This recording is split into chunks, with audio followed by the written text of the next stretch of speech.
Hello everyone. Today I'm working on a cold wax and oil painting.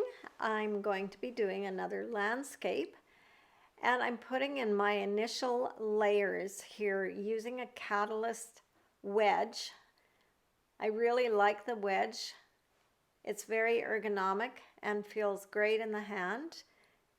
I find my hand doesn't get as tired when I use a wedge versus just a very flat bowl scraper. I'm working on Arches oil paper and I have taped off a border around the edge with white artist tape. I initially sketched my drawing out, and here you see me adding some of the paint with the palette knife and the brayer, just trying to get it really thin and work it into the paint, into the paper. I'm going to be working alla prima, so I want this first layer to soak in and I want it to be quite thin. So I'm going around the shapes at the bottom, which is my mountains and my water. So I'm trying to preserve that for the next color so I can continue working on. As you know, blue and orange are opposites, and if I was to put the orange down and then continue on putting some blue over top, I would probably get brown. So I am thinking ahead here so I don't have to allow this to dry. I want to be able to do it in one go. So the brayer is a great tool to push your paint in. It really only works on the top layer. Now I'm adding some dioxazine purple and I added some ultramarine blue.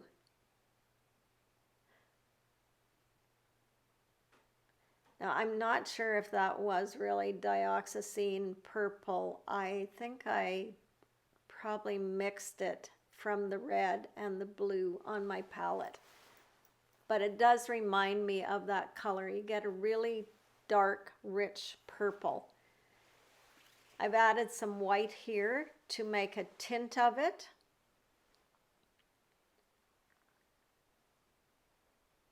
So the great thing about the oil and cold wax is the blendability. And I have mixed it about 50-50. I actually make my own cold wax medium, and if that's something that you want to learn, I have a video on my channel on how to do that, and also a PDF download that you can get so you have instructions to make it. It really isn't that hard, and it saves quite a bit of money. The last time I figured it out, it was about half the price of buying it in the store.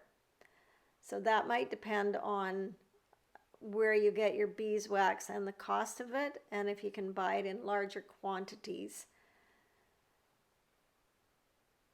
So now I'm starting to work on the sky, and I want to leave some of the glow of that yellow coming through on my sunset.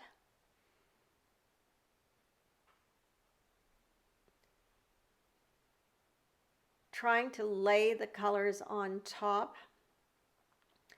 That initial layer is quite absorbed into the paper now, so you can see that I'm not getting the brown that I might if I mix the blue and the yellow together.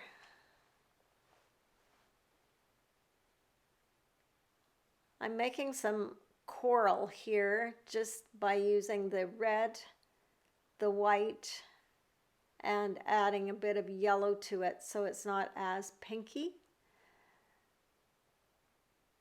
Using my palette knife to place it around in the sunset, and then I'm going to blend it out with my catalyst wedge.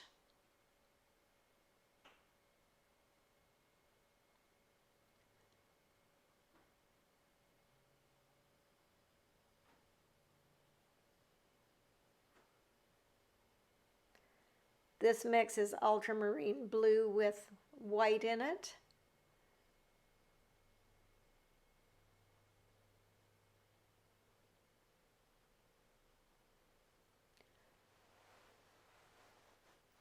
For my palette, I just use a piece of freezer paper to work on the shiny side, and I find that works really good. If you can get white freezer paper, you'll have a nice color underneath. I haven't been able to find any for the last 2 or 3 years actually, so I've been using brown freezer paper, and it's okay.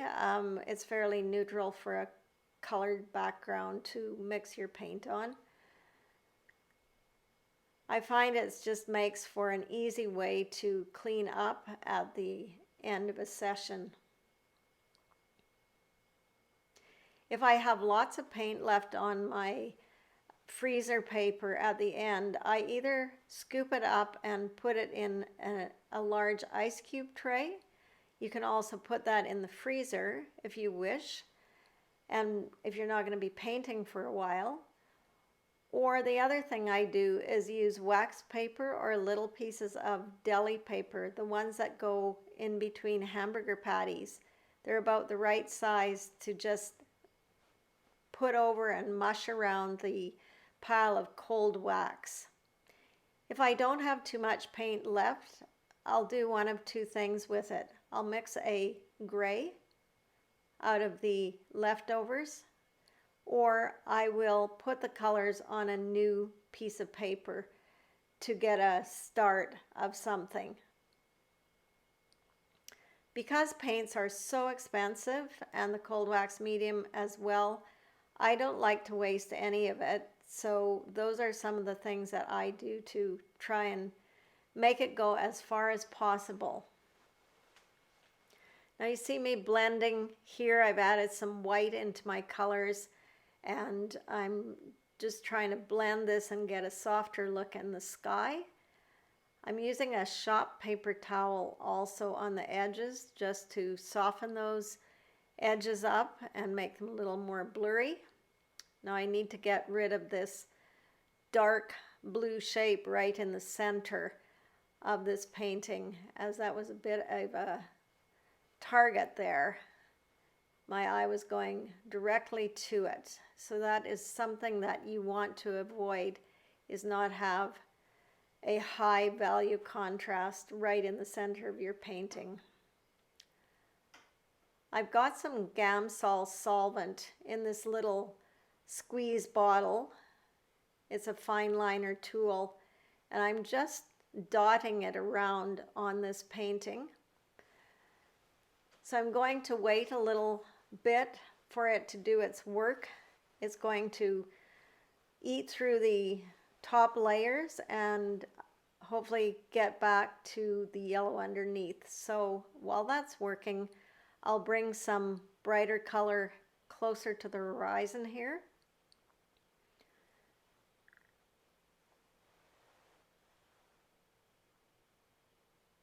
So I'm coming back in to lift this up, and hopefully you'll be able to see that I'm getting a little bit of the yellow from underneath peeking through in little kind of dot shapes.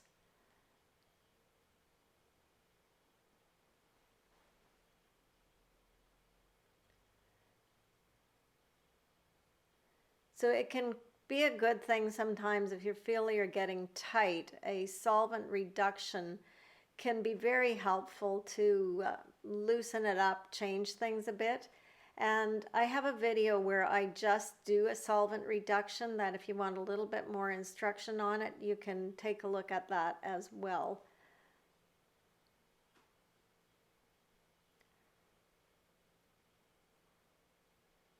So I'm going to keep adding here some little bit more dark into the sky.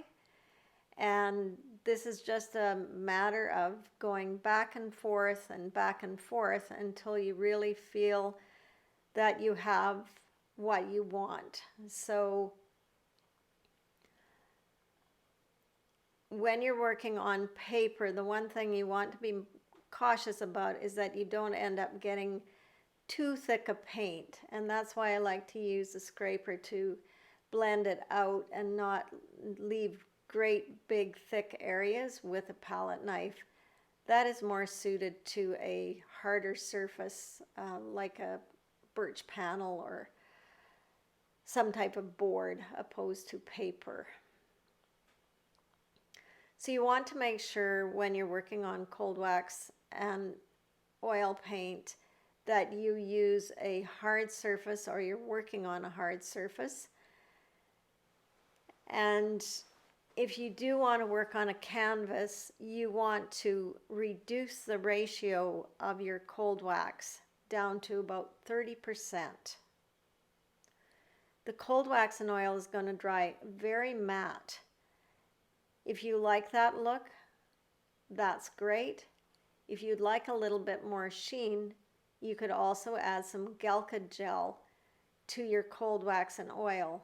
That will not only give it a sheen, but it will increase the drying time of your paint. I usually work with a fairly limited palette and mix my colors.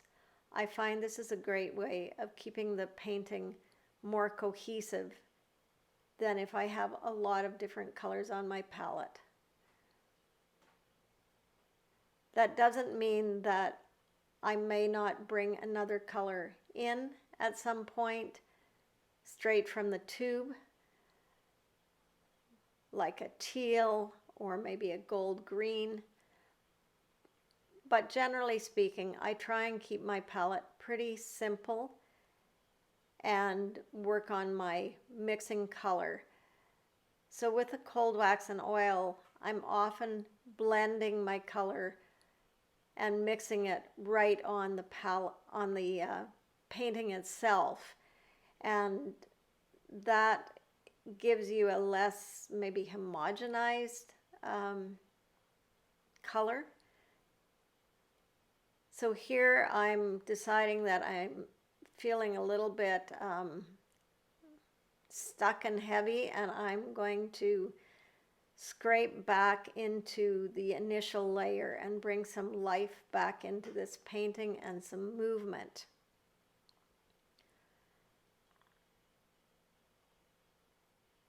So I'm just using my catalyst wedge to do this, make some little marks and lines as if there's some movement in the actual sunset.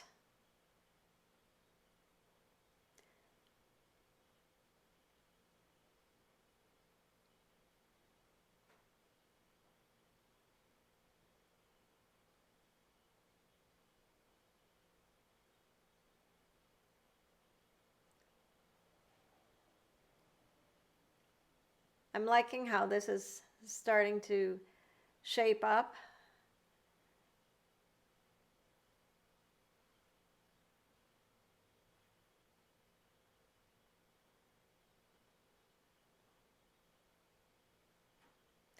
I'm working on an online course for alla prima paintings in cold wax and oil.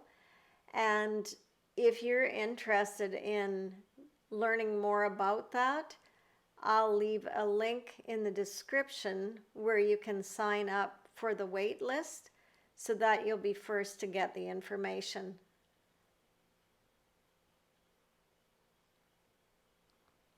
Using a palette knife here just to blend that out a bit.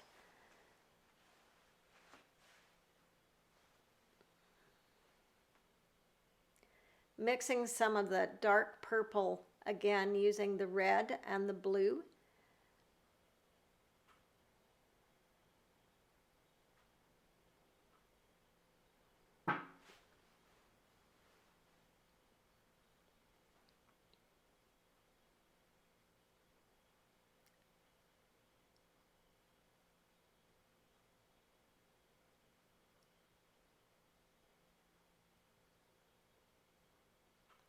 Going to put a bit of a tree shape here in the front, just really loose with the palette knife.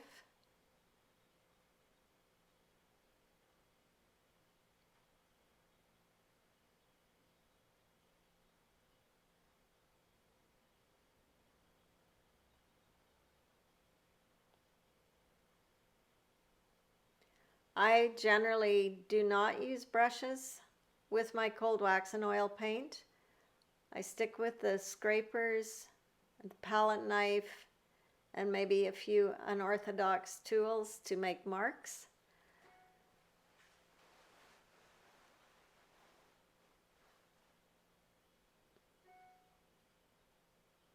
You can certainly use brushes if you choose. You have to use a natural bristle brush, like a hog hair brush, rather than a synthetic brush.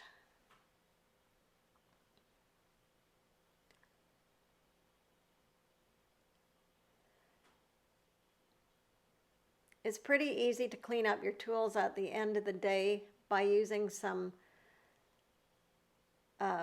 oil, just cooking oil or baby oil, mineral oil. It doesn't really matter what kind of oil it is. That's going to take off most of your cold wax and oil. And if it doesn't, or you've let it dry for a while, then you're going to have to pull out the solvents. To clean the brayer, I like to put a little solvent down and roll it in, and that really gets it nice and clean. If you've left your cold wax and oil on your tools and it is dried out, I have found by putting it in a Ziploc bag with the oil inside, it will soften a lot of it off so that you can wipe it off or scrape it off, and then you may still have to clean it with a bit of solvent. I try to use the least amount of solvent as possible, and you want to also be careful using solvent in your studio that you don't have some combustion going on if you left some rags. So I like to keep mine contained in a metal can with a lid until I dispose of them.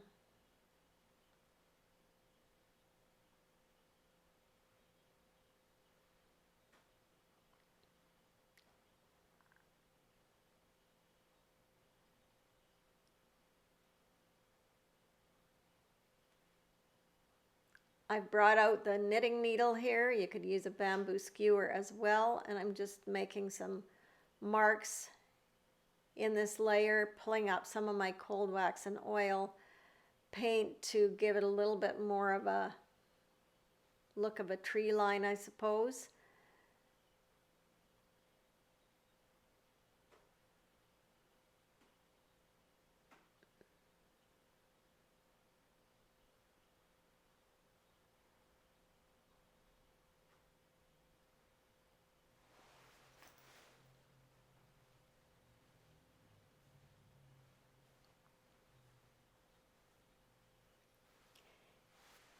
If you have any questions, or if there's things that you would like to learn about cold wax in future videos, you can certainly leave me a comment with any ideas so that I can make some other videos for you.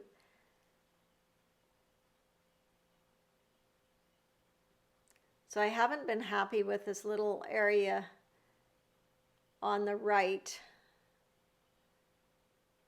Adding a little bit of light.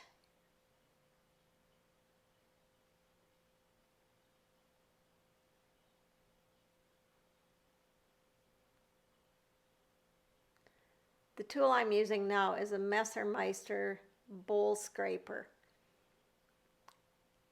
It's got a very thin silicone blade on it, so sometimes for doing more details, it works a little bit better.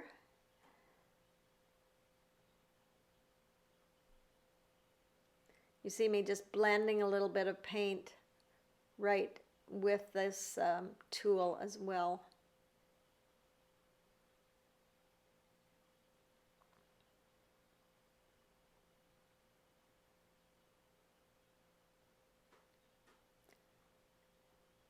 Sometimes it's hard to know when to stop with these things, but you don't want to overwork it and lose the freshness, and also you don't want to end up getting to a point where you are getting muddy with your colors because you've over blended.